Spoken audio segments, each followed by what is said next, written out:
Chapter 1. Lucas Hunter, Alpha of the DarkRiver Leopards, ended the calm call with a touch of his index finger against the screen.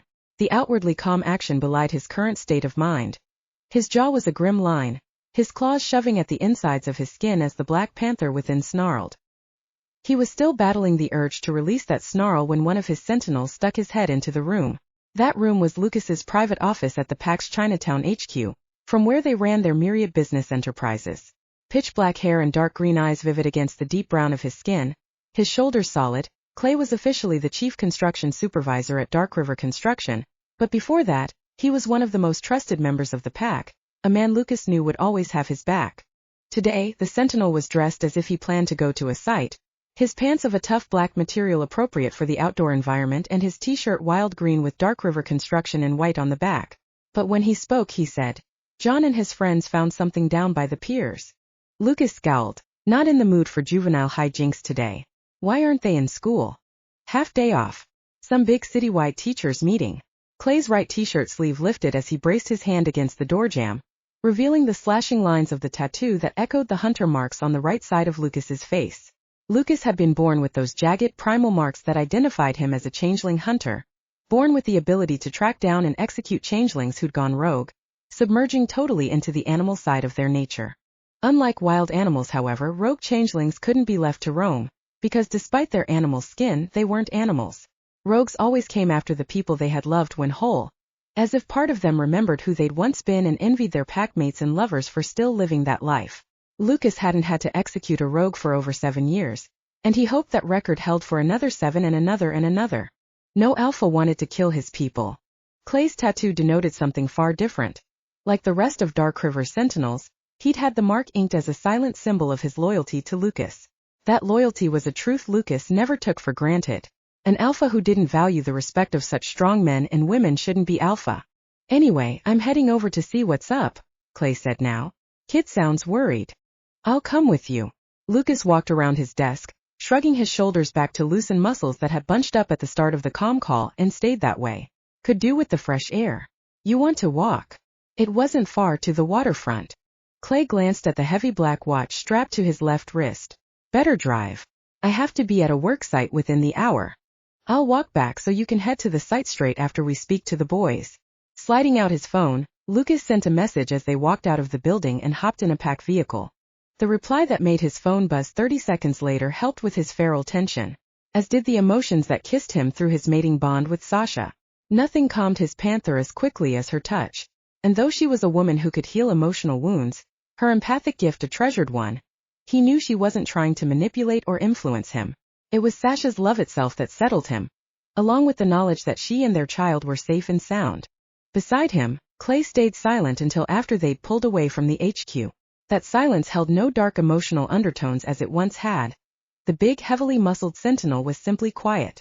A pool of silence, Lucas's mate had said not long ago, the white stars on black of her cardinal gaze lit with the sparks of color that appeared only in the eyes of empaths.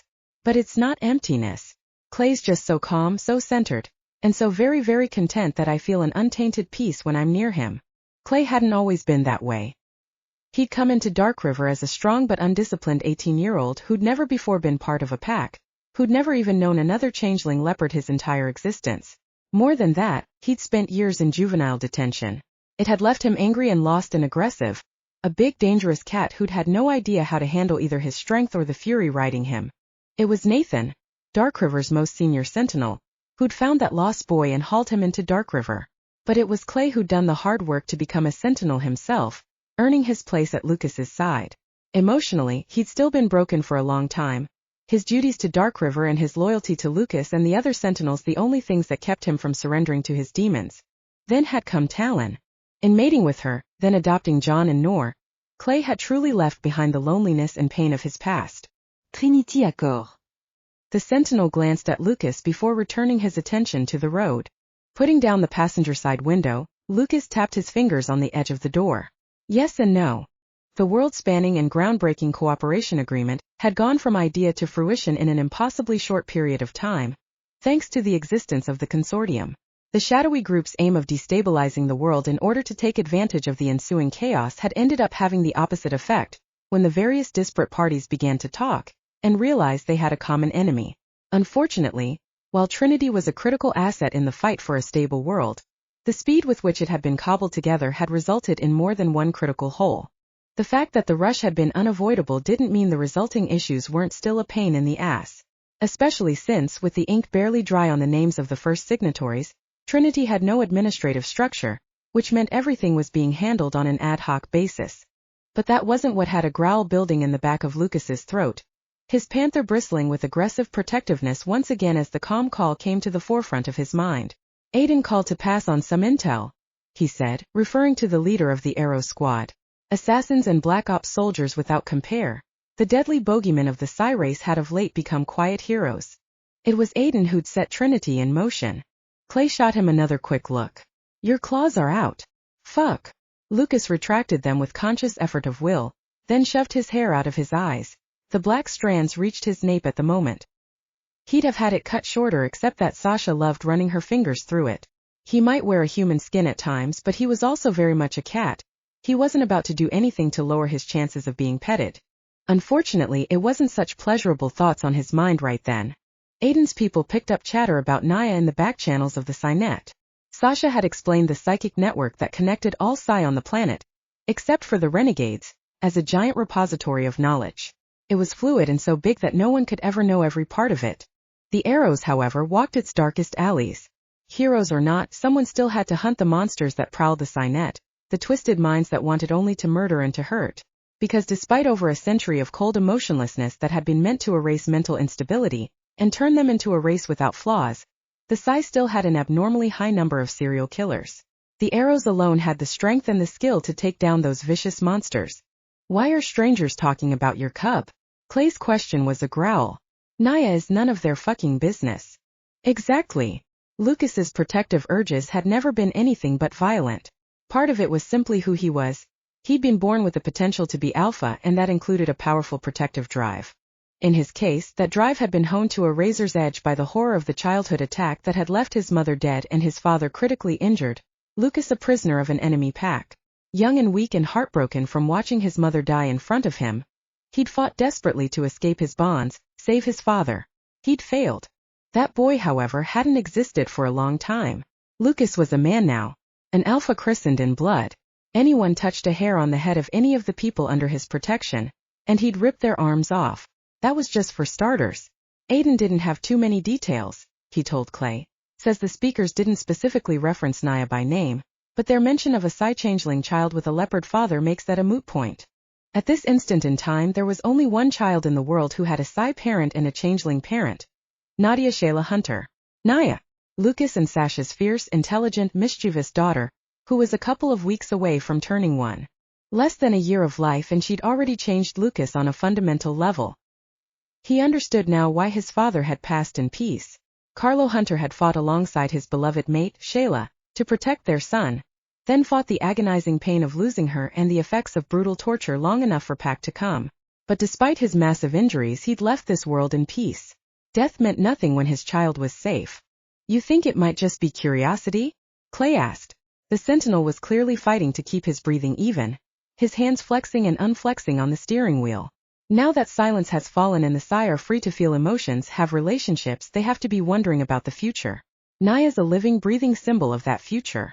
No, even had it been curiosity, Lucas still wouldn't have liked that his daughter was being talked about by strangers, a dangerous percentage of whom were virulently against the fall of silence and the dilution of Psi perfection.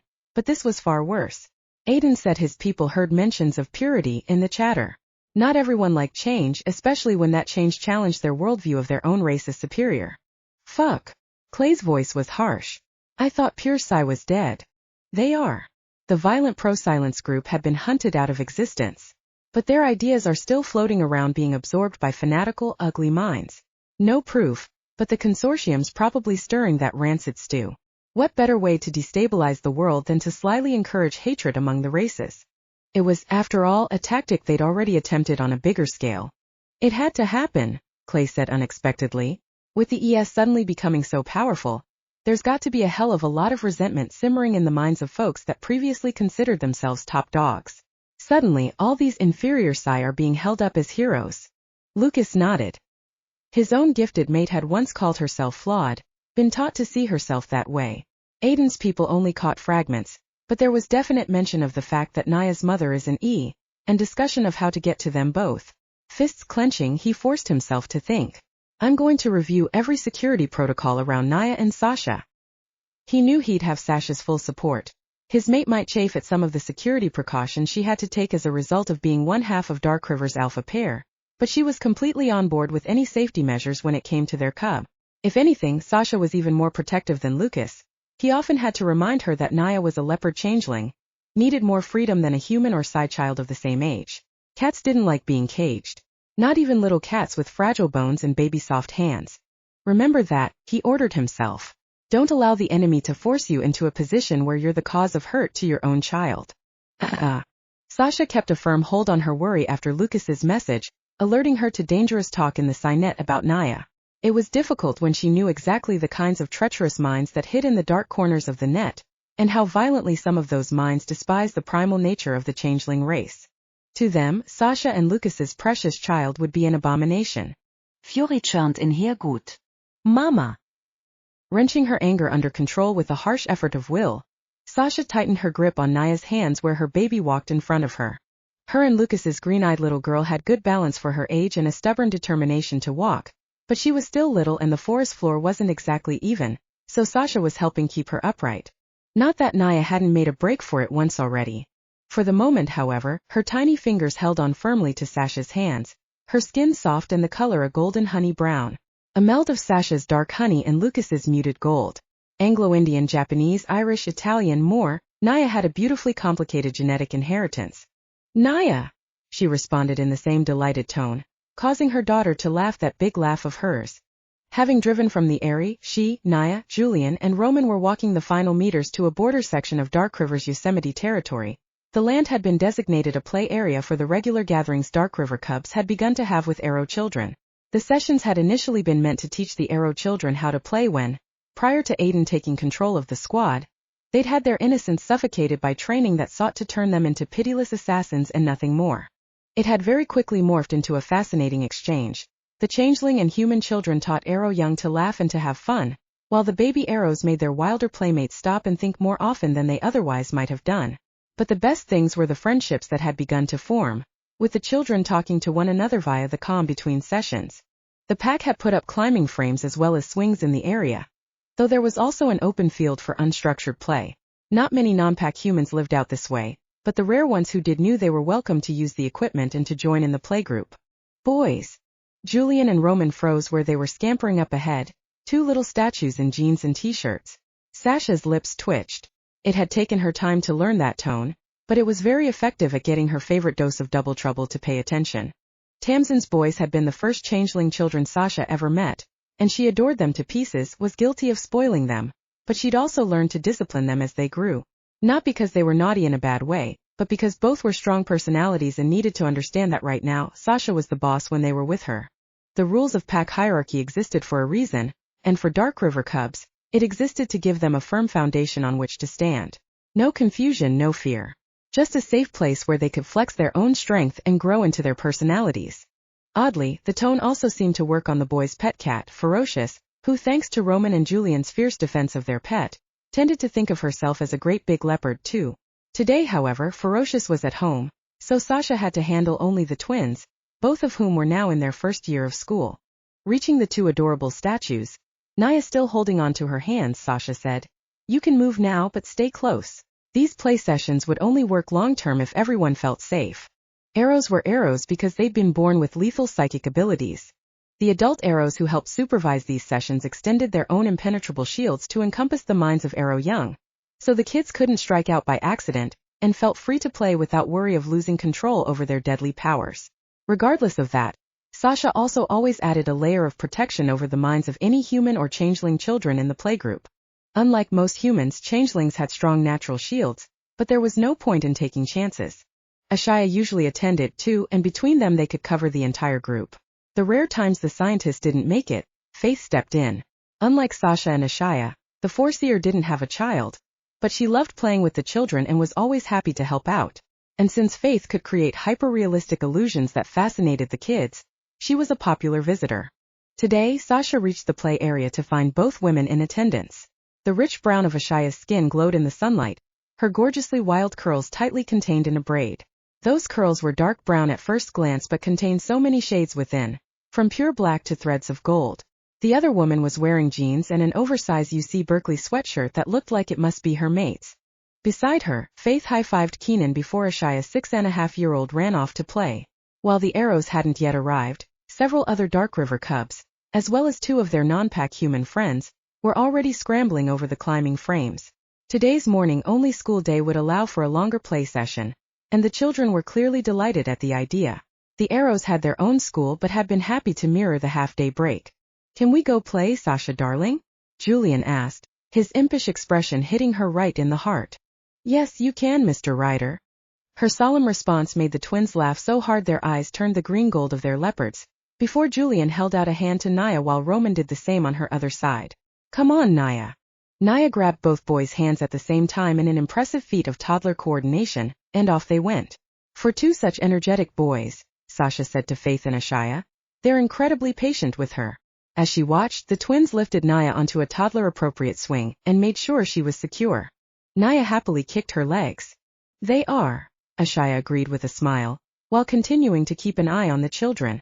"Part of it is personality, but it's also a testament to how they're being raised and how DarkRiver as a pack raises its children." She frowned as a little human girl almost slipped, only to be hauled to safety by a quick-thinking cub. "Maureen had to take her baby to the doctor," Ashaya said, referring to one of DarkRiver's human neighbors.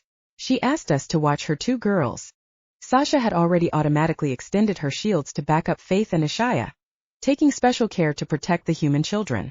Their minds were even more vulnerable than those of changeling young. "I have them. I love this." Dressed in a thin V-neck sweater in royal blue that set off the dark red of her hair and looked beautiful against her creamy skin, Faith perched herself on a bench the kids used as an obstacle to jump or clamber over, as a clubhouse for playing under, for whatever else their imaginations made of it. "There's so much promise here, so much light." Ashaya's pale blue-gray eyes met Faith's cardinal starlight. "I know exactly what you mean. The children have no concept of race or war or different political ideologies. They just know a good friend from a bad one." A car engine sounded, faint but unexpected enough that Sasha instinctively looked that way. Of course she couldn't see anything through the trees, but she felt a telepathic knock soon afterward. The mind was a familiar one, all cool control and power. Judd Lauren, former Arrow, powerful telekinetic and current snowdancer lieutenant. Wondering why he'd driven down from the Wolf Den high in the Sierra Nevada mountain range, Sasha responded to his telepathic touch with a question. "Did you come to see how we run a session?"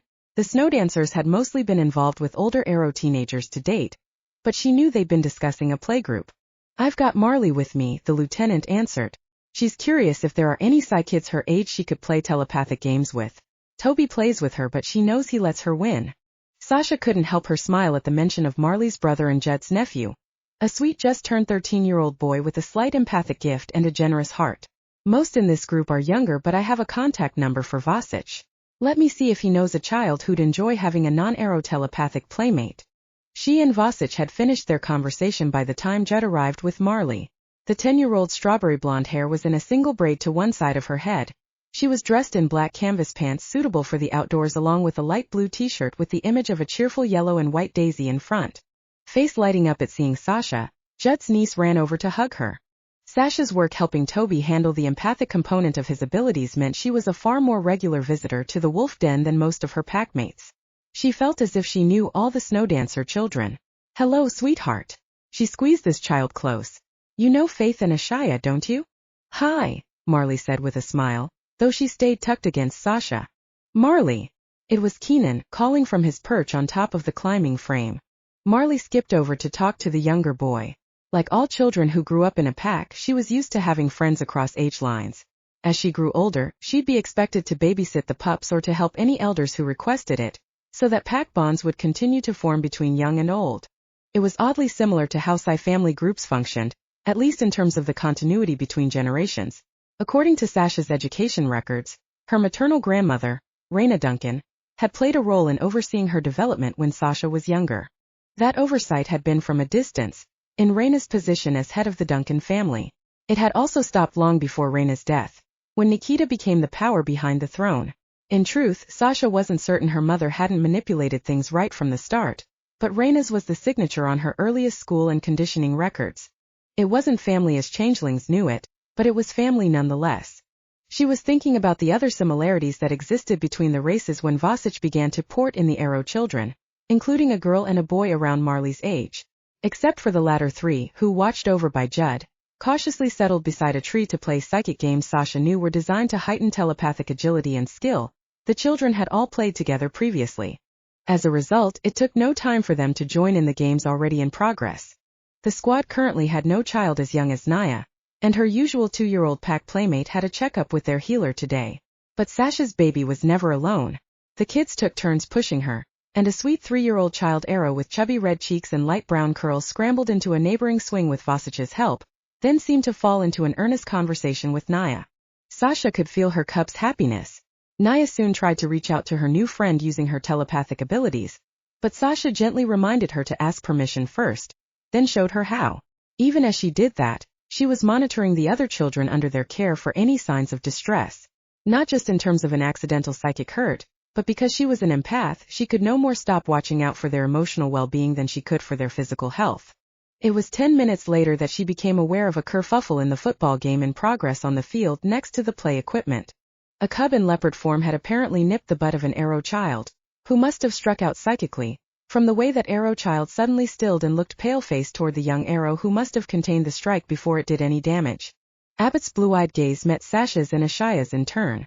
"What do I do now?" he seemed to ask. "I've got this." Ashaya strode over to the two miscreants and pointed to a spot under a tree. Both children trudged over, heads down. Ashaya made them sit there, away from the games, with only each other for company, for 15 minutes. Then she made the cub say sorry for biting, after asking him to shift so the Arrow child could understand him. "That's okay," the Arrow boy said with a generosity that immediately caused the DarkRiver cub to smile. "I should have thought before I acted. That's what the teacher says to do. I could have hurt you." "I'm not supposed to bite," the cub confided in a shamefaced whisper. "My teeth are really strong." The Arrow boy nodded, clearly seeing the parallel. "Good boys." Ashaya hugged them both before setting them free to join in the play, which they did together. Meanwhile, Naya was having fun telepathing her vocal new friend, while Faith and Vasich pushed them on the swings. The teleporter, who'd lost his left arm after a failed biofusion experiment, appeared to be testing a new prosthetic. Its gleaming metal finish fascinated the children, with Vasich often hunkering down so they could touch small hands to the metal, patting at it curiously and asking him questions. "How many is that now?" Sasha asked when he bent down for a curious cub, aware the brilliant engineer behind the prosthetic was obsessed with finding one that worked with Vasich's damaged systems.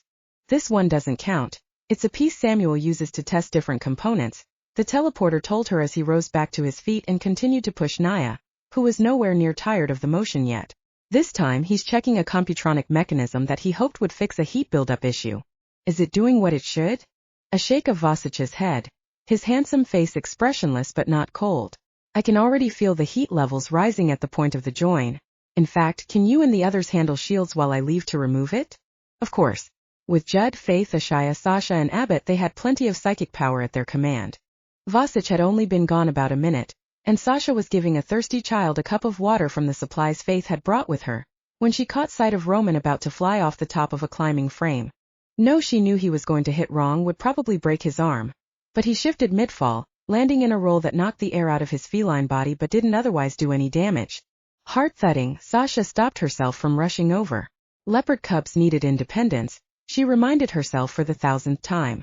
But she watched him until she was sure he truly hadn't hurt himself, a fact that became obvious when he sauntered off, tail proudly up and a smug expression on his gorgeous little face. That's when she noticed that Naya's attention was riveted on the older cub. She managed to contain her groan until the child who'd come over for a drink ran back to join his playmates. "Naya's going to start jumping off high perches soon, isn't she?" Ashaya patted her hand. "She'll survive. Keenan's fine and he's not a cat." In the interest of transparency, he did fracture his arm the first time his leopard friends tried to teach him the tree road, but it was a one-off. "That's not very reassuring," Sasha said darkly. Laughing with a warmth that belied the years she'd spent trapped in chill silence, the other woman pushed up the sleeves of her sweatshirt, the temperature in the forest relatively cool despite how close they were to summer. "I'm looking forward to seeing what tricks a Psi-changeling child will come up with." A Psi-changeling child? Yes, Naya was that. Unique. and hunted because. Chapter 2. Having been caught in a sudden traffic jam caused by a delivery truck that had spilled its load across the road, Lucas and Clay were still 10 minutes out from reaching the piers. It was frustrating when the point of taking the car had been to speed things up, but John and his friends had promised to stay exactly where they were until the two of them arrived. "Can you talk to Tijan?" Lucas asked as he picked up the sharp scent of brine. "The water close now." Briefed the rats to keep their ear to the ground for any mentions of Naya outside DarkRiver and Snowdancer, even things that seem benign. The rats, only 4 of whom were actually changeling, 3 adults and 1 child, chose to live in the disused subway tunnels beneath San Francisco, but they had the ability to blend into the woodwork in every part of the city. It made them a highly effective spy network, and while that network didn't work for DarkRiver, the pack had an agreement with the rats that meant Tijan would pass on any important information. In return for that loyalty, DarkRiver permitted the far less powerful pack to live in its territory without fear when, as the dominant predators in the region, DarkRiver would have been justified in forcing the rats out, with brutal violence if need be. A harsh law, but it kept peace between the predators. As it was, Tijan and his rats had pledged loyalty to DarkRiver, and the intelligence that flowed to DarkRiver from the smaller group was invaluable. If any of that intel resulted in business deals, DarkRiver passed on a percentage of the income. Over time, the business-like arrangement had changed into something that wasn't an alliance, but was perhaps as close to it as could happen between two groups with such a wide power differential. Instead of cowering in their tunnels, the rats had fought for the city when San Francisco was attacked. Lucas would never forget that. Consider it done. Clay slowed the car to permit a pedestrian who'd miscalculated the light change to cross safely onto the sidewalk. "You want to feel out some of your Trinity contacts too? Ask them to keep an ear open." Lucas scowled, his arm braced on the window frame and his eyes taking in the vibrant life of San Francisco. "I'll think about it, but right now, I only truly trust a tiny minority of those who've signed the accord." All were people he'd known and trusted prior to the formation of the ambitious cooperation agreement. Lucas wanted the Trinity Accord to succeed, probably more than any other individual in the world aside from Sasha, but at this point it was far too new and untested. "Trinity has 2 major issues," he said to Clay. "The first is how to confirm the sincerity of those who sign it and want to be part of any Trinity-wide discussions. Consortium plants as well as others who have their own reasons to want the accord to fail are a certainty. Peace wasn't good for everyone, including those who manufactured weapons and made their money off the misery of others. Post-Trinity, people had stopped blowing one another up, and inside the net the civil war was apparently at a truce that was holding. The pro-silence faction hadn't disappeared, but according to those who understood the complex political situation in the net, the rise of the empaths had shaken it to its core. Designation E had been crushed under silence, their ability to sense emotions and heal wounds of the heart, and the mind considered unnecessary in a race that had outlawed emotion, and that punished any deviation from the status quo with vicious psychic brain wipes. Yet this past winter, the empaths had categorically proven that they were very much necessary. Without the ES, the Psynet would have collapsed, would still collapse should they be taken out of the equation. And without the biofeedback provided by the Psynet, those of the Psi race would die horrifically painful deaths in a matter of seconds. It left the most well-known pro-silence groups in a quandary. How could they recreate a society without emotion when a vast majority of the linchpin members of that society were empaths? Emotion their lifeblood? As a result, they'd stop their vocal protests while they debated the issue. Even the unstable fringe elements had halted their spate of bombings and shootings, though no one could predict how long that would last. Of course, the Trinity Accord wasn't behind either of those outcomes, but it was currently the focus of the world's attention, including that of the malcontents from all 3 races. Everyone was waiting to see what came next, whether Trinity would become a powerhouse or fall flat. However, it wasn't just the weapons makers who had to be unhappy with Trinity's flow-on effects. There were no doubt business owners, Psi, human, and changeling, pissed off because Trinity had facilitated an explosion of cross-racial business networks. Great for the clever operators who were good at what they did.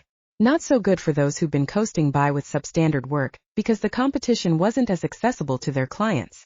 Even powerful families with links to large medical corporations had to be looked at with a suspicious eye, because in times of peace, certain types of medicine were either no longer needed, or no longer profitable.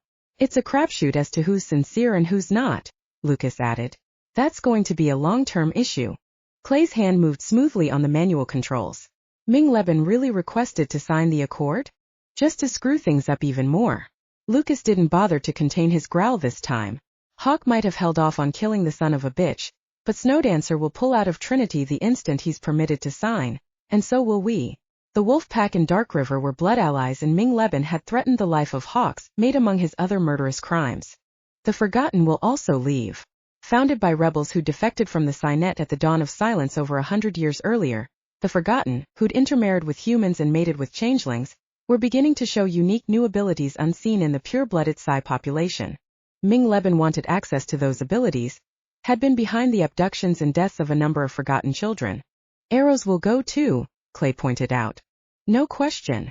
Ming had been the squad's leader for a long time, but from what Lucas had picked up, the ex-Psi counselor had treated the men and women under his command as disposable pawns, signing kill orders for malfunctioning arrows and using the squad as his personal death army. Aiden might have initiated the accord, but Lucas had the feeling the other man, and his squad, would rather rebuild alliances from scratch than be linked to Ming Leben again in any way, even through the gossamer thin bonds of Trinity. And, he added, the second DarkRiver and Snowdancer leave, we take a large number of packs with us. People who might not be allies but who were friends or who trusted the two packs to assist them should they have need. Far more than they did strangers in a nascent accord. There was an unexpected smile in Clay's voice when he spoke again. Maybe proof of membership in the Ming Leben Should Die Club should be a prerequisite for signing the accord. Funny. Eyes focused straight ahead but mind on this mess of a situation, Lucas shook his head. The problem is that certain minority members want Ming to be part of Trinity. And fuck, I see their point. The ex-counselor was currently the reigning power in a significant portion of Europe. It might be better to have him in the fold, so we could monitor him a little more closely. Clay growled. He'd still be poison. Yes. Lucas had the ability to see the other side's point. His disciplined temper the reason he'd been nominated to speak for so many changeling packs on anything to do with Trinity, but he wasn't ever going to agree on the Ming issue. I wouldn't trust any discussion in which he had a part. We'd always be waiting for him to stab everyone in the back. Ming only cares about Ming. Eyes narrowed at the thought of the ex-counselor. Lucas was stretching out his denim-clad legs when a couple of men on the sidewalk caught his eye. Jamie looks like he's over his jet lag. The senior soldier had flown home straight from the Solomon Islands, the distant country the last stop on his roaming of the world. Nearly every cat roamed at some point in his or her life. Some for weeks, others for months, a rare few for years. It was part of their nature, part of what made them as feline as they were human. That time exploring the world helped them grow, helped them settle into their skin. Almost all returned home, however, their humanity tempering the more solitary inclinations of the leopard within. In the 13 years he'd been alpha, Lucas had lost only 3 of those who roamed. 1 in an accident that could have happened anywhere in the world, 2 others in much happier circumstances. They'd found their mates in different corners of the globe, decided to stay. In doing so, those 2 had connected DarkRiver to a pack in India and 1 in Botswana. I saw him this morning, Clay replied. He's asked Nate to put him back on full active duty, and he's back to his tech position at CTX. Tech was a broad shorthand term used by any number of specialists. In point of fact, Jamie was a highly qualified sound and hollow imaging specialist. First, though, he was a DarkRiver dominant and trusted senior soldier on the cusp of becoming a sentinel. Walking beside him had been a younger packmate who held incredible promise. Lucas didn't think it was chance that Kit was talking to Jamie. The Ming situation. Clay bared his teeth at a double-parked car in front of them, before managing to swing around it. Is it going to be majority rules? Trinity has no official voting system. One of those things that had been skipped over in the rush to create a united front against the consortium. Those of us Aiden pulled in right at the start, we didn't consider that we might want to keep people out of the Trinity network. Discussions were all about how to convince people to have faith in it. Lucas often wondered why the hell he'd volunteered to be the first point of contact for overall Trinity business for more than 25 packs and counting. And then he'd remember Naya. His and Sasha's smart, funny cub who'd smacked big kisses on his face today before he left the Airy, and who collapsed into giggles when he tickled her. Half Psi, half changeling, all mischief. And as Aiden's intel had put into sharp focus today, a threat to those who abhorred change and wanted to freeze the world in time. His gut tensed again, claws shoving at his skin. He'd permit no one to dim her light. He also wanted her to grow up in a united world, not a divided one. Naya should never have to choose between the 2 sides of her heritage. Lucas would fight to his last breath to make that happen. What's the second problem? Clay brought the car to a stop in front of an Embarcadero warehouse owned by DarkRiver. You said 2. Let's walk and talk, Lucas said. You might still make the site in time.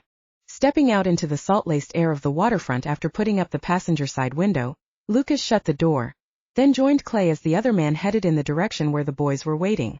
The sun rained down on them out of a cloudless blue sky, the winds light. Lucas could hear the faint buzz of voices in the distance, feel the vibration of the vehicles on the road, smell the saltwater taffy made fresh in a nearby boutique candy shop. The sunshine made the panther within Lucas stretch out into a lazy sprawl. He had to resist the sudden temptation to shift and sun himself on the pier. That was not alpha behavior. On the other hand, it would be amusing to see people's reaction to a black panther in their midst, especially if he walked into a butcher's and pointed to a prime cut of meat. Changeling cats being bigger than their wild counterparts, he'd make quite an impression. Gotta love this sun, Clay said right then. Makes me want to curl up and go boneless like that tabby over there. Grinning, Lucas told the sentinel what he'd been thinking. Clay's smile was slow, deep. Let's do it for Halloween. Give the tourists a shock. We can chase the ones who are mean to the shopkeepers. Deeply amused in a way only a feline could be, Lucas skirted a tiny yapping dog on a leash that thought it was a mastiff. A single hard glance from Lucas would have shut him down, but why spoil a tiny dog's dreams of glory? Second issue is connected to the voting situation, he said as they walked. It all arises from the lack of a governing charter or constitution, something that was deeply necessary to the success of such a diverse body, one with members scattered across the world. Right now the Accord was in agreement to communicate, and they had vehicles in place for that. But to become a truly stabilizing force that would lead to the United Earth Federation, it needed to become far more cohesive, especially since trust remained a huge, complicated question for the entire membership. There are the boys. Lucas nodded, having already caught their scent, recognized them as Pack. Shoulders tensed and legs bouncing nervously on sneakered feet, the four teenagers were huddled in a small group, their faces unusually solemn. Spotting Clay and Lucas, John said something and the boys jogged across to meet them in the middle of the pier. The four 16-year-olds were dressed as boys their age currently dressed, white t-shirts under open shirts of various hues and types, atop baggy board shorts that reached past their knees, and brightly colored sneakers they'd all personalized. However, though they were wearing shorts meant for the surf, they were carrying hoverboards. All in all, an ordinary sight. We were hanging out when we saw it, John said, his extraordinarily beautiful face shadowed under the bill of a battered gray cap and his distinctive violet eyes hidden by hazel contacts. Certain dangerous people knew the teenager existed and was part of DarkRiver, but there was no reason he had to make himself a high-visibility target. Right now, he looked like 1,000 other boys in the city. He wasn't. John was one of the forgotten, part of the young generation that was displaying striking new psychic abilities. DarkRiver had promised to back the boy should he want to ditch the contacts, stop dyeing his white gold hair, but John had decided it was safer for his buddies and his little sister if he stayed under the radar until he was older and stronger. Stops people from staring at me too, he'd said to Lucas, rubbing the place on his neck where he'd once had a crawler's gang tattoo. I just want to be one of the juveniles, you know? Lucas understood even better than John likely realized. Clay, Talon, Nor, and DarkRiver were the first real family John had ever had. The first time he had people around him on whom he could rely no matter what. He hated being reminded that he was in any way different from his packmates. Is the thing you saw in the water or caught under the pier? Clay asked the boy he'd adopted. It could have proved problematic given John's past, but of all the men in DarkRiver, it was Clay who best understood what it was to be a lost boy. He and John had connected like two puzzle pieces. Now the boy shook his head while around him, the other teenagers looked anywhere but at their alpha or Clay. We were goofing off and it looked interesting so, his golden skin pinked. These guys hung me off the pier by my ankles and I plucked it out. His panther impressed by the group's ingenuity and huffing and laughter at their very cub-like behavior right then. Lucas took the small bottle one of the other teens held out. He could see why it had caught their attention. The bottle was crafted of lime green glass and partially covered by barnacles. Bobbing on the water under the piercing sunlight, it would have sparkled like a jewel. You boys opened it? Again John was the one who spoke. Definitely a dominant and one Lucas was certain would grow up to become a cornerstone member of the pack. Lucas wouldn't hesitate to leave Naya in John's care. That said everything about his trust and faith in the boy. Yes, sir. John's voice was as clear as a bell. We saw the stopper and were joking about finding a message in a bottle. And then, lifting a hand, he passed a thin, curling piece of paper to Clay. I didn't want to try and put it back, maybe tear it. You did the right thing. Unrolling it with care, Clay held the flimsy paper so he and Lucas could both read it. My name is Layla Savia and I'm a marine biologist. I was kidnapped while working alone in the Pacific Ocean, a mile off the coast of Samoa, and I've been held in a cold, gray prison since. They scarred my face, cut it up, said it was so a teleporter who uses faces to go places couldn't find me. I don't know if that's true or if they just wanted to hurt me. I'm often drugged, but they're late with the dose today. I can write today. A week, maybe 10 days ago, they took me out of this room to test drugs on me, and when they weren't looking, I stole a bottle that was on the shelves outside. There were lots of bottles. Like it was someone's collection once, but they're all covered with dust now. I took the paper and pen another time, when one of them forgot his lab coat in my room. I'm going to hide this letter in the bottle, and if they ever take me outside this place, I'm going to look for water. Water will carry it somewhere. Carry it to my people. They won't break me. There was a subtle change in the ink on the following line, possibly indicating that the next part had been written some time after the first. The words, the tone, it too implied enough of a passage of time that the writer's defiant spirit had begun to crumple under the pressure. Miena, please help me. I'm so far from home and I hurt. It's cold here. There's snow everywhere but no ocean to feed my soul. I listen so hard for it, but all I hear is the wind and the trees and my captors. The sea doesn't speak here. Even if I escape this prison, I won't get far before my body gives up. I'm not meant for this kind of cold. They want me to swim to places, do bad things. They think no one will miss me because I prefer to swim alone. Please miss me. I miss you. They're trying to break me, turn me into an automaton, a slave. I don't know where I am, but I saw things when they first brought me here. They miscalculated the drug and I was almost awake. It's a square concrete building in the middle of snow and trees. So much snow that it hurts my eyes when I look out the narrow strip of window at the top of my prison. The building has this symbol on the side, faded and old. A painstakingly hand-drawn symbol followed. A triangle with the letters CCE on the inside, the font blocky and squat. I hear ducks sometimes, as if there's a river or a stream or a lake nearby. I can't see anything but I hear them. And the letter just ended, as if the writer had run out of time or been interrupted. What Layla Savia had written was chilling enough. Lucas's eyes met Clay's before they both looked at the bottle in Lucas's hand. Barnacles crawled up over a quarter of the bottle's surface, betraying a long sojourn in the ocean. The chances of Layla Savia still being alive were low to negligible. That didn't matter. His anger a cold, icy thing that burned, Lucas turned to the teenagers who'd had the intelligence and heart to understand what they'd found. I'm proud of you, he said, because cubs needed to hear that from their alpha. We'll take care of it now.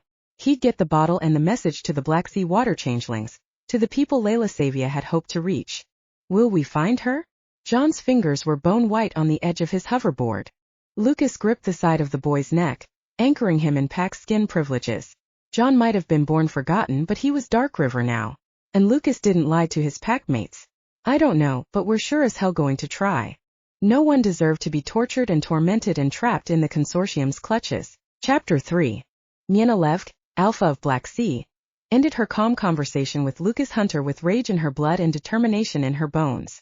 Layla, sweet, happily nerdy Layla, who loved the sun and the ocean and who was never more contented than when she was swimming with the tropical fish she studied, was caged in a cold box, drugged and hurting. Dying.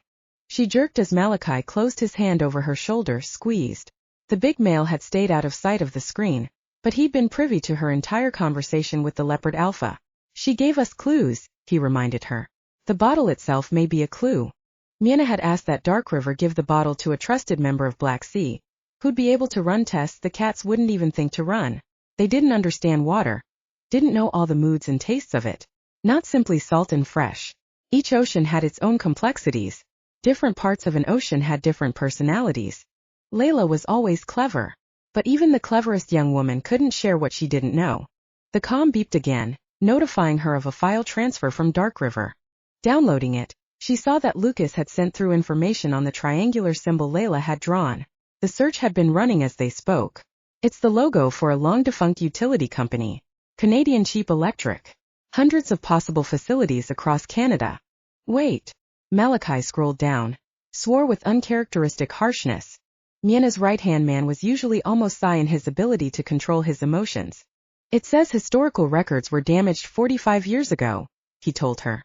The locations of the substations, the part of CCE's infrastructure that best matches Layla's description, were lost. Some, Miena thought, had undoubtedly been destroyed by time and human interference. Others might be hidden by the kind of tree cover Layla had described, while still others may have been repurposed into legitimate uses. It's our only real clue. We run it, even if it means tracking down each and every substation one by one. Malachi didn't tell her that was an impossible task. Layla would be long dead and turned to dust before they found the right location. All he said was, "We have to think smart." His pale gold eyes held hers, the color so clear she sometimes couldn't believe it was real. Malachi's true eyes looked like a beam of sunlight cutting through the clear waters off the most pristine white sand beach. It befit what he was, a secret unknown to the world. "We'll have the tests done," he continued. "Get an idea of where she might have dropped in the bottle and how long ago. Because there was a high chance Layla was no longer in that old CCE facility."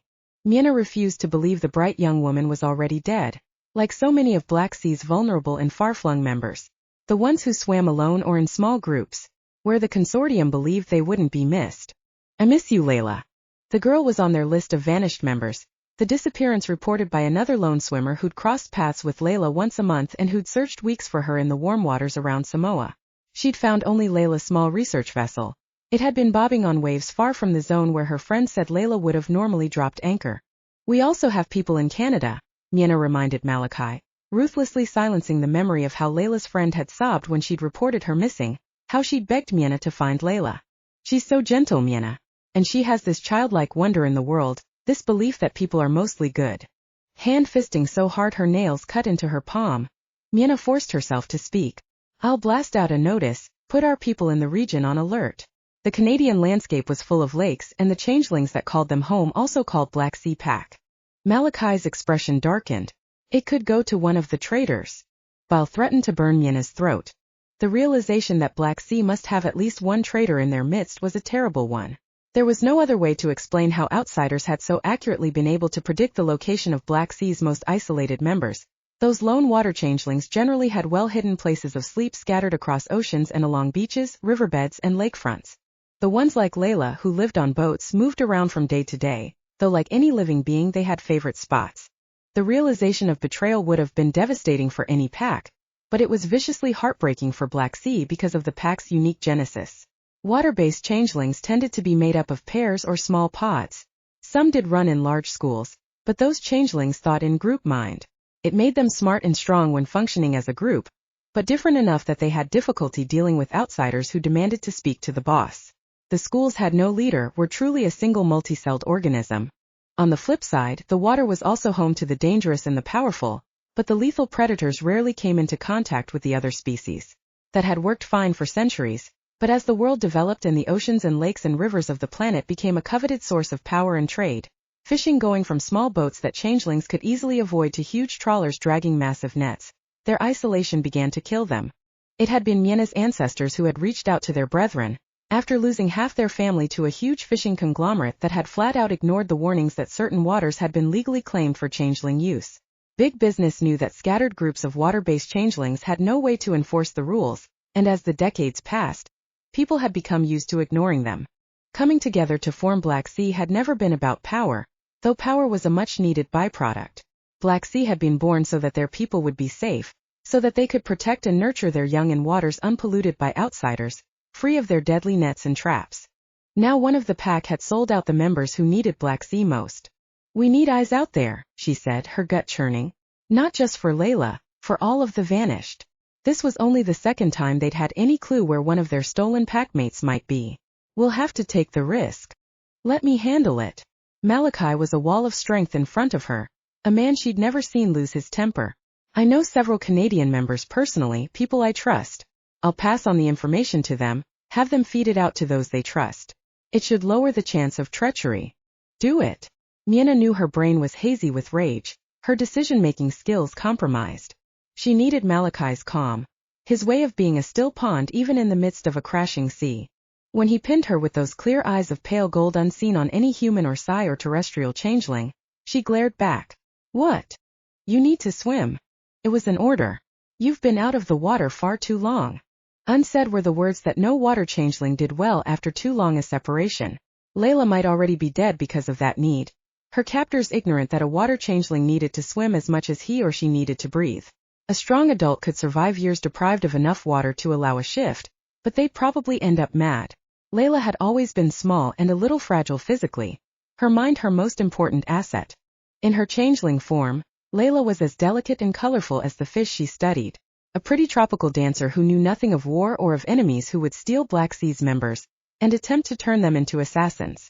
Terrestrials often forgot to look at water as a threat, ignoring rivers and streams as roadways when they blocked other routes into an area.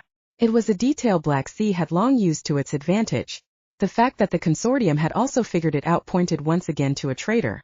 Humans, even land-based changelings, they simply didn't think that way. You had to be a creature of water to understand its full potential. Layla had loved the sea so much she rarely set foot on land. Now she was caged in a barren place far from the ocean. Miena reminded herself of Layla's stubbornness, of how the other woman had become the youngest marine biologist on record through endless dedication and sheer hard work. A woman with a will that strong would fight to survive. "I don't like to be far from Lantia," she finally said to Malachi. The world didn't know this floating city deep in the Atlantic was their central base. Didn't know that the city beneath the waves was far bigger than the city above.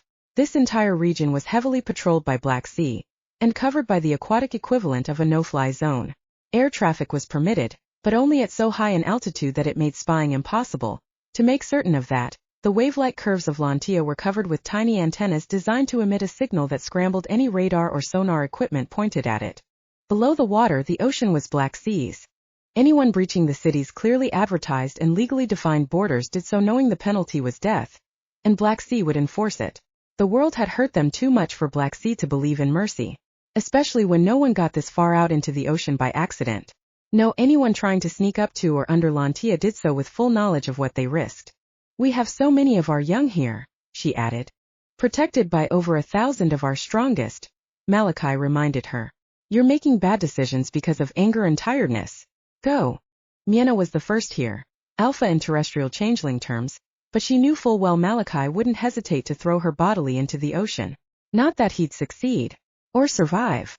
Still, the fact that one of her blood-loyal seconds had threatened that, even if by implication, was reason enough to pay attention. "Keep them safe," she ordered, and swiveling on her heel, headed to the far edge of the city. She could have gone into the water at various other points on Lantia. The entire city was built to ensure easy access to the ocean, but it was important her people see her, see that she was present and strong and in control. Especially now.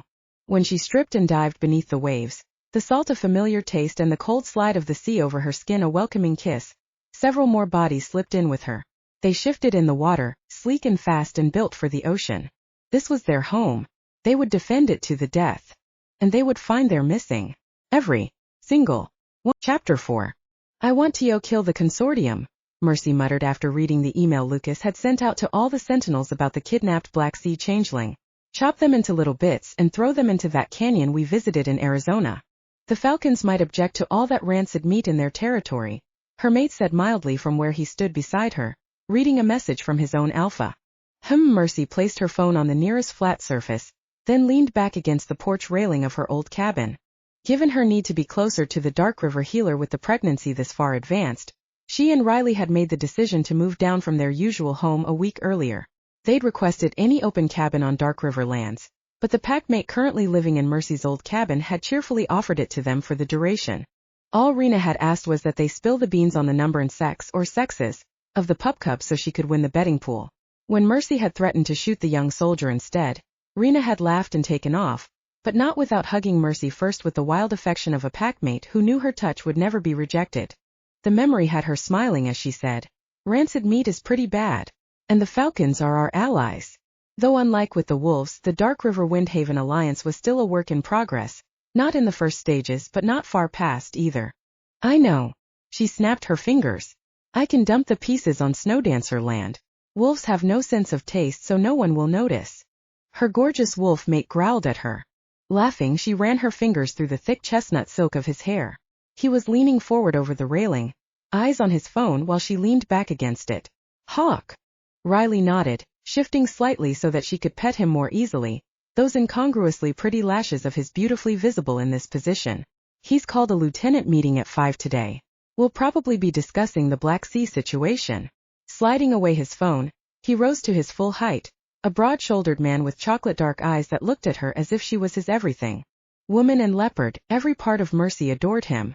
Nuzzling at her, making her smile, Riley placed his hand over her belly. "How are you feeling?" "Heartmush because her mate was petting her," she said. "Like I've been pregnant forever." According to her 3 hooligan brothers, it was closer to 27 months. According to the Snowdancer and DarkRiver healers, it was just past 8 months. Looking down at her belly, Riley's right hand strong and warm on the curve of it, while he used his left hand to massage her nape, she spoke to their pup cubs in her best behaved tone. A tone she and the hooligans had heard often from their own mother during childhood. "You're meant to come out early," she said to the baby she already loved beyond life. Multiple births always come early. Likely so the mother wouldn't burst or tumble headfirst right onto her belly. Riley nibbled at her ear. Purring, she snuck her hand under his shirt to play her fingers over the ridged lines of his abdomen. God, her mate revved her motor. "Sex could make the babies come out," she said, kissing his throat. Shuddering, he began to slide his hand up to cup her breast, then suddenly blinked and shook his head. "You just made that up." It was a narrow-eyed accusation. Baring her teeth at him, she began to undo the buttons of his shirt while he was distracted. "Your children are driving me crazy. Changeling multiple pregnancies never went full term. Never." Apparently the pup cubs hadn't got that memo. "Is that how it's going to be? They'll be my children each time they're naughty." Of course. Pushing off Riley's shirt, she kneaded at his muscular shoulders in bone-deep pleasure. A purr building inside her. "My children will be angels," she said when they both knew she was the one who'd brought in the hellion genes. Then again the Kincaid family did boast Drew. "Though the kidlets have given me spectacular breasts." Riley's gaze fell, his breath catching. "Your breasts were always spectacular." Sinking her teeth into her lower lip, she crooked a finger. "Come kiss me." Her mate didn't try to resist. He shifted to cup the side of her face with one big, rough-skinned hand, and then his lips were on hers and her entire body was aching for him. When he slid that hand down to touch her heavy breasts, her purr turned into a moan. Those breasts were a pain in the ass when she wanted to run patrol. Not that she'd been able to do that after her balance became that of a drunken goat, but she had to admit they were kind of fun, especially when Riley did that. Shuddering as he just pushed down one shoulder of her loose top and the bra cup on that side to replace his hand with his mouth, she wove her fingers into his hair and held on for the ride. Thank the heavens the cabin was deep in DarkRiver territory and surrounded by the forest, giving them endless privacy, because Mercy did not want to move right now. "God," she whispered huskily at some point after Riley had stripped off her top and bra to leave her clad only in a pair of shorts. "Wolves have all the moves." He chuckled, his pupils surrounded by a ring of wolfish amber when he looked up to meet her gaze before he claimed her lips in a possessive kiss that made her squirm. "I want you inside me," she said, her hands fisted in his hair. He grazed the side of her breast with his claws. "Be good, kitty cat." A nip of her lip. "You're pregnant and in full pounce on my mate mode." Changelings were known to be sexually active all the way through a pregnancy, but her overprotective mate had been obdurate this past week, worried about causing inadvertent harm to her or the pup cubs. "I hurt from missing you." Yes, she was shameless. A growl rumbled in his chest. "You can't play me that easily anymore." Nipples aching from the vibration, she petted his nape exactly how he liked, then smiled her most sinful smile. "If I could reach over my belly, I'd take care of it myself." His eyes heated. "Which? Your which? Now be with me before I die from want." She petted his amazing shoulders, his incredible chest. His body made her want to bite and claw and climb all over him. "Mercy, what if?" Hearing the worry in his tone, she ran her fingers through his hair and stopped playing to hold his gaze. "Nothing will go wrong." They were no longer talking about sex. "I'm as healthy as an ox and so are the pup cubs." Her mate had lost his parents, all but raised his siblings, then had his sister kidnapped and tortured by a monster. As for Drew, the damn blue-eyed wolf kept getting shot. The fact that Brenna was healed and happy and Drew had promised not to get shot again didn't erase the scars her mate carried on that huge heart of his. Stroking her hands down to cradle his face, she spoke to wolf and man both. "Any sign of a problem and I'll be at the healers." She let him see her sincerity, feel it through their mating bond. "I'm awful at being pregnant, but I want to be a mom so bad, Riley, and I want to see you being a dad. I'm not going to put that at risk no matter what." He took a shaky breath, bending to press his forehead against hers. "I know. I know, baby." Kissing and nuzzling at him until he was no longer trembling, she surrendered when he took control of the kiss. That kind of surrender didn't come instinctively to either part of her, but if Snowdancer Senior Lieutenant Riley Kincaid could let her see his fear, let her hold him, then DarkRiver Sentinel Mercy Smith had zero problems giving him the control he needed to love her right now. He was far more gentle than they usually ever were, but that was fine because gentle or rough, her mate always had her moaning in a matter of minutes. That record wasn't in any danger of being broken today. They finally made it inside and to the bed, where a certain wolf drove her to distraction, then bit down on her shoulder in a possessive hold as he thrust into her slow and deep and oh so hard. Despite their delicious exertion, the pup cubs stayed smug and stubborn and happy inside her body, exactly like the hellions they were. Chapter 5. Judd had returned to the snowdancer den an hour earlier, his excited niece in the passenger seat of the all-wheel drive. She'd found a rapport with her Arrow playmates that Judd hadn't expected, at least not this quickly. Arrow children of Marley's age were already strictly conditioned, and the changes in the squad hadn't been in effect long enough for them to have broken fully free. But he'd forgotten to add Marley into that equation. His brother's daughter had a way of making friends wherever she went, her personality like a cheerful ray of sunshine. The Arrow children had found themselves caught up in the happy storm that was Marley Lauren, had come out of it a little dazed but eager to see more of her. Had he ever doubted his rebel leanings, all Judd would have had to do was think of what would have happened to Marley in the net, how her personality would have been crushed into a defined box, her sunshine shut up until her world was gray. It was a hellish image, one that affirmed every decision he'd ever made to help bring down silence, and the rotten structure that supported it.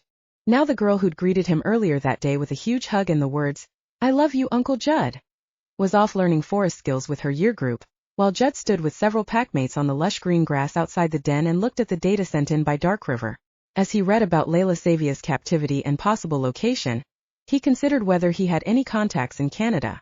The answer was no, but he knew a large number of the world's teleport-capable telekinetics was one himself. They could zero in on this symbol, eliminate locations far quicker than searchers on foot or even in the air. Then he turned the page on his phone and realized the symbol hadn't only been used on substation walls, but on old-fashioned power poles on warehouses, on electrical boxes placed in houses and at the ends of streets. Slipping away his phone, he shook his head at his alpha. The silver gold of the other man's hair was bright in the mountain sunshine. His eyes the pale, dangerous blue of his wolf. Those eyes could be icy and intimidating as could Hawk, but today the alpha's expression was hard with anger directed at those who would cage the weak and defenseless. The alpha of the snowdancer wolves had no time for cowards. Neither did Judd. Even Vasich couldn't narrow this down, he told Hawk, his own anger a cold kiss in his veins. Too many options. Even if as much as half had been destroyed over the years, that still left thousands of possible hits. When I try to focus on the symbol, it scatters into nothing. He tried to find words to explain an ability that was an integral part of him. My brain can't hold on to a single point, because there are too many identical ones. Hawk nodded. I figured, but we had to give it a shot. His black shirt stretching at the shoulders as he put his hands on his hips, the alpha glanced at the others who stood with them in the white zone just outside the den. Any other ideas? As his packmates frowned in thought, Judd became aware of the silence around them. That would have pleased him once, when he'd first defected from the net. Now it just felt wrong. There should be pups laughing and chasing one another here at this time of day, while soft hands tugged on his leg and asked him to play ball or to make them fly. Instead only Hawk, Judd, Indigo, Riaz, Drew, and Sienna stood under the mountain sunshine with Lieutenants Cooper, Tomas, Jem, Kenji, Matthias, and Alexei listening in via the mobile comm Riaz was holding. Also present via the comm was Riley, Snowdancer's most senior lieutenant and Judd's brother-in-law. The other man was currently based in DarkRiver's lower elevation territory. His mate had wanted to be closer to the DarkRiver healer now that she was so close to giving birth and no one had disagreed with her. This was the first known wolf-leopard changeling pregnancy. Despite Mercy's robust health, both packs were worried about complications. Riley had it the worst, though he was holding it together in that calm Riley way that made it seem as if he were perfectly fine. The only reason Judd knew any different was because of his mate. Brenna had taken one look at her eldest brother 3 weeks earlier, and given him a hug that Riley accepted with bone-crushing force. It was in the instant afterward that Judd had caught a glint of sheer panic in Riley's dark brown eyes. Unlike Brenna, Judd couldn't help the other man with affection, but what he could do was take on more of Riley's duties. Every lieutenant in the pack had done the same, and those who weren't lieutenants had picked up the slack in other areas, giving Riley the freedom to focus on his mate and their soon-to-be-born pup cubs. He had more than earned that right. However, Riley continued to attend their meetings remotely. He was too much the protective dominant to forget his responsibilities. Hawk had also made it a point to still have Riley take care of certain pack tasks, to keep the other man from obsessing over the upcoming births, especially the possible risk to Mercy. Voices broke the unwelcome quiet, Tomas and Alexei asking a couple more questions about the entire situation with Black Sea's vanished members. Kenji and Riaz, as the two lieutenants who worked most closely with the water changelings, filled them in. Not at issue was the fact that the consortium was behind the abductions, the events in Venice earlier that year, on which Black Sea had given Snowdancer a detailed briefing, had proven that beyond any reasonable doubt. Cooper, however, had a question they'd never previously considered. How the fuck does the consortium know where to snatch Black Sea people, or how to handle them afterward? The lieutenant asked. I can barely get my head around how Black Sea functions, and there are allies. Well hell. Jem's voice. Black Sea must have a traitor, maybe more than one. Hawk blew out a breath. No wonder Miena didn't mention it. Judd didn't need any further explanation. No alpha would ever want to air his or her pack's dirty laundry. That Miena Levesque had trusted Snowdancer and DarkRiver as much as she had was a sign of Black Sea's desperation. They tried to find their members on their own and failed. Miena's people might rule water, but they needed help when their people had been abducted onto land. There are wolf packs in Canada. Indigo folded her arms across her white t-shirt, her black hair pulled back in a sleek ponytail and her long lean body standing shoulder to shoulder with the playful blue-eyed wolf who was her mate, and Judd's other brother-in-law, who also happened to be the pack's tracker, charged with hunting down and executing rogues. The Kincaid family grew them strong. Judd's mate was as tough as either one of her brothers. We have a good relationship with the majority of them, Indigo added. Just depends if Miena wants us to reach out. I'm guessing not. Drew's handsome face was unusually solemn. His rich brown hair tumbled from whatever he'd been doing prior to this meeting. Black Sea's made it clear they don't want it known that so many of their people have been taken captive. Judd could understand the other pack's caution. The water-based changelings held significant power now, but it was a delicate balance. Their dependence on water and their scattered locations made the weakest of them easy prey, and the consortium had recognized that. Black Sea couldn't afford for anyone else to do so. Canada's full of water, Sienna pointed out from her position across the circle from Hawk, her navy blue t-shirt bearing paint streaks and tiny handprints that indicated she'd come from a shift in the nursery, and that the pups had been in a rambunctious mood. Despite her position as Hawk's mate and her own violent psychic abilities, Judd's cardinal niece had made the choice to go step by step through the same training as her peers. As a result, she wasn't technically a senior member of Snowdancer with the right to be at this meeting, but Hawk had asked her to attend such meetings when and if she could, because at a certain point in the future, their packmates would begin to look to her for answers in her capacity as the mate of their alpha. It was good for Sienna to start betting into that role now, even as she continued her normal soldier training. Judd had expected his niece to protest, since she'd made it clear she didn't want to leapfrog up the hierarchy. Not that anyone would have disputed her right to do so after what she'd done in defense of Snowdancer, but Sienna had agreed to Hawk's request and appeared to be focusing hard on learning all aspects of what it meant to be the mate of a powerful alpha. Love gives far more than it ever takes. And love makes us want to give. Words spoken by Father Xavier Perez. Judd's friend and fellow rebel was currently somewhere in South America, searching for the woman he loved. The human male should have already reached her, but he'd suffered significant injuries the day he arrived in Peru, after a driver lost control of his vehicle and plowed onto the sidewalk. It was only a month earlier that he'd finally healed enough to continue his search across rugged terrain. Judd had offered to teleport Xavier to his destination, as had Caleb, but Xavier was adamant he had to do this himself. I have to prove I deserve her. Understanding the depth of Xavier's need in a way he wouldn't have before he'd fallen for Brenna, Judd turned his attention back to the matter at hand. Riaz was nodding at Sienna's point. Black Sea must have high-risk people who use Canadian lakes as their primary habitat, the other lieutenant said. Miena won't want to compromise them. On the flip side, it means the water changelings have plenty of eyes and ears in the country if they need them. We take Black Sea's lead, Hawk said. Riaz, Kenji, stay in touch with them, offer our assistance. He shoved up the sleeves of his shirt. Lucas also asked that we all keep an ear open for anything related to Naya. Looks like certain Psy in the net are looking in her direction, and the interest isn't friendly. The wolf blue of Hawk's eyes had turned frigid as he spoke, the power that came off him a near palpable force. There was a reason even Psy were very careful when dealing with strong changeling alphas. At times, Judd wondered how his niece dealt with her mate. Sienna was a power, one honed in brutal circumstances, but she was young, and she had challenged Hawk from the instant she set foot in the den, never backing down, even when it would have been prudent. It was a reminder that his niece had her own wild streak, wild enough to handle the primal wolf who was her mate. Is Lucas okay with my passing on the word to my contacts? Judd asked, not saying Caleb's name though everyone present here knew he and the most dangerous telekinetic in the world were friends. It was old habit to protect the other man's identity, from the time the two of them and Xavier had been rebels working in the shadows. Hawk gave a short nod. Use your judgment. Speak only to people you trust to look after Naya's interests. Caleb wasn't good in any ordinary sense of the word, but Judd knew the other man would never harm a DarkRiver child for the simple reason that DarkRiver was important to his mate. And whatever was important to Sahara, Caleb protected. I'll do it now. Breaking away from the group, he made the call. It was early in Moscow, but he had a feeling the other man would be up. He was right. I'll release a tracking program into the net to listen for mentions of the child, Caleb replied after Judd explained the situation. Understanding as he did the complex amounts of data Caleb could sift through at any one instant, Judd thanked his friend. Caleb's response was simple. DarkRiver protected and nurtured Sahara when she needed it. Those words said a great deal about the loyalty of which this deadly man was capable, of the lengths he'd go to protect the rare few people who'd earned that loyalty. It also hinted at the other aspect of his personality, of the ruthless vengeance he'd mete out should anyone ever harm Sahara. Black and white both existed in Caleb. Living in the gray was something he did with ease. Have you heard from Xavier?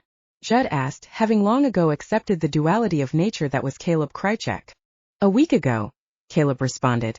I offered to port to him, but he continues to insist that he needs to walk alone during this time. Caleb never truly betrayed emotion, not even among friends.